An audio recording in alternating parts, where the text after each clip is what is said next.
সীমান্তে যে কোনো ধরনের পুশিনের ঘটনা দেশের বিরুদ্ধে এক ধরনের চক্রান্ত বলে মন্তব্য করেছেন জাতীয় নাগরিক পার্টির উত্তরাঞ্চলের মুখ্য সংগঠক সার্জিস আলম।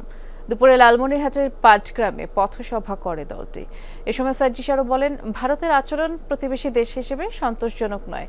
যতদিন ভারত শেখ হাসিনাকে ফেরত না দেবে ততদিন বাংলাদেশের মানুষের সাথে তাদের সম্পর্ক স্বাভাবিক হবে না।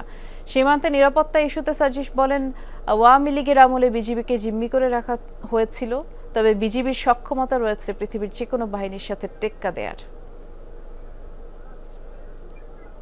পৃথিবীর কোন দেশের দাসত্ব করার বাংলাদেশ না।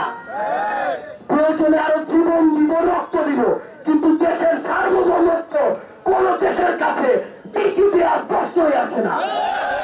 যতদিন পর্যন্ত খুনি হাসিনা ভারতে আশ্রিত থাকবে, বাংলাদেশের মানুষের সাথে ভারতের সম্পর্ক স্বাভাবিক হবে না।